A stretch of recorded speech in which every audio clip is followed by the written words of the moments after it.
Hi, it's Rajani here. Welcome to Raj cook house. ಈ ವಿಡಿಯೋನಲ್ಲಿ ನೀರುಂಡೆ ಮಾಡೋದು ತೋರಿಸ್ತಾ ಇದ್ದೀನಿ. ಇದು 100 ವರ್ಷದ ಹಳೆಯ ಅಡುಗೆ ಅಂತ ಹೇಳಬಹುದು. ಈಗ ಫಸ್ಟು ತೊಳೆದು 3 ಗಂಟೆಗಳ ಕಾಲ ನೆನೆಸಿರೋ ಅಕ್ಕಿ, ಈ ಗ್ಲಾಸ್ ಅಳತೆಯಲ್ಲಿ ನಾನು 3 ಗ್ಲಾಸ್ ತಗೊಂಡಿದ್ದೀನಿ. ಅದನ್ನು ಮಿಕ್ಸಿ ಜಾರ್ಗೆ ಹಾಕ್ಕೊತಾ ಇದ್ದೀನಿ. ನಂತರ ಅದೇ ಗ್ಲಾಸ್ ಅಳತೆಯಲ್ಲಿ 1.5 ಗ್ಲಾಸ್ ಆಗೋಷ್ಟು ಹಸಿ ಕಾಯಿ ತುರಿ,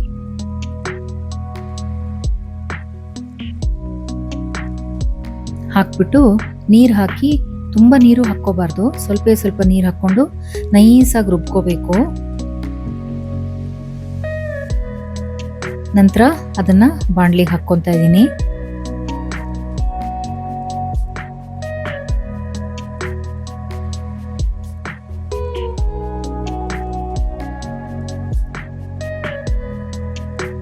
ಇದು ಬರೀ ಅಕ್ಕಿ ದೋಸೆ ಹಿಟ್ಟಿರುತ್ತಲ್ಲ, ಆ ಥರ ನೀರು ದೋಸೆ ಹಿಟ್ಟು ಅದಕ್ಕೆ ಬರಬೇಕಿದು.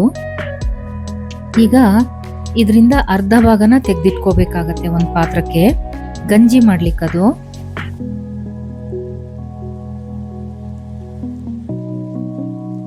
ಈ ಉಂಡೆ ಮಾಡ್ಲಿಕ್ಕೆ ಅಂತ ಇಟ್ಕೊಂಡಿದೀವಲ್ಲ, ಇದಕ್ಕೆ ಇನ್ನೂ ಸ್ವಲ್ಪ ನೀರು ಬೇಕಾಗತ್ತೆ.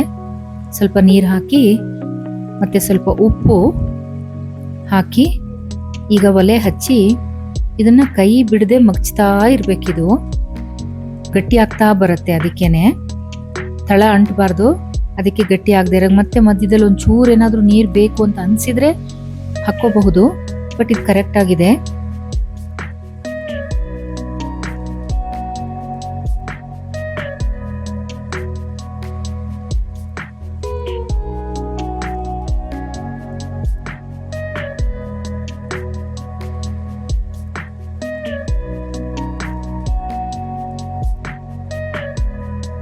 ಈಗ ಒಂದು ಪ್ಲೇಟ್ಗೆ ಕೊಬ್ಬರಿ ಎಣ್ಣೆ ಹಚ್ಚಿಬಿಟ್ಟು ಈ ಹಿಟ್ಟನ್ನ ಅದಕ್ಕೆ ಹಾಕ್ಕೋಬೇಕು.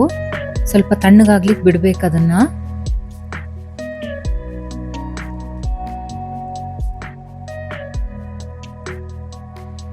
ಅದೇ ಬಾಣ್ಲಿಗೆ ಒಂದು 7 ರಿಂದ 8 ಗ್ಲಾಸ್ ಆಗುವಷ್ಟು ನೀರು ಹಾಕ್ಬಿಟ್ಟು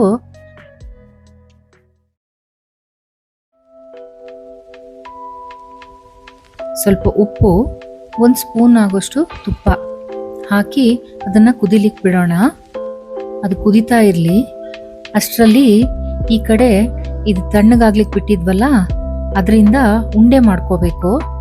ಕೈಗೆ ಸಹ ಕೊಬ್ಬರಿ ಎಣ್ಣೆ ಹಚ್ಕೋಬೇಕು, ಈ ಥರ ಚೆನ್ನಾಗಿ ಹಚ್ಕೊಂಡು ಉಂಡೆಗಳನ್ನ ಚೆನ್ನಾಗಿ ಸ್ವಲ್ಪ ಹಿಂಗೆ ಮ್ಯಾಶ್ ಮಾಡ್ತಾ ಮಾಡ್ತಾ ಕಟ್ಕೋಬೇಕು. ಯಾಕಂದ್ರೆ ಅದು ಸಾಫ್ಟಾಗಿ ಬರಬೇಕು, ಅದಕ್ಕೇನೆ ಈ ಥರ ಮಾಡಿ ಉಂಡೆಗಳನ್ನ ಕಟ್ಟಿ ಇಟ್ಕೊಂಡಿರ್ಬೇಕು.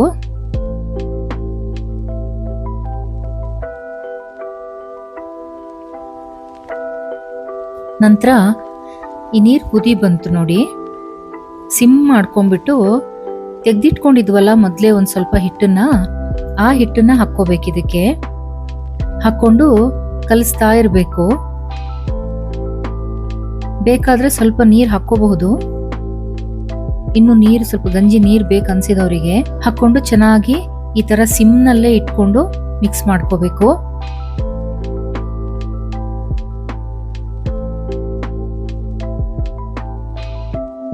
ನಾನು ಈ ಬ್ರಿಸ್ಕ್ ಮಾಡೋದಿರುತ್ತಲ್ಲ ಅದನ್ನ ಇಟ್ಕೊಂಡಿದ್ದೀನಿ, ಅದರಲ್ಲೇ ಮಾಡ್ಕೊಳ್ತೀನಿ ಯಾವಾಗ್ಲೂ.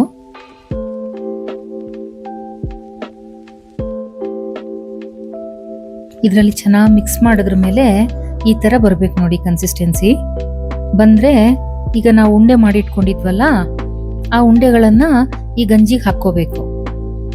ಹಾಕಿ ಒಂದು ಕುದಿ ಬರ್ಬೇಕದು. ಒಂದು ಕುದಿ ಬಂತು ಅಂದ್ರೆ ನೀರುಂಡೆ ರೆಡಿ.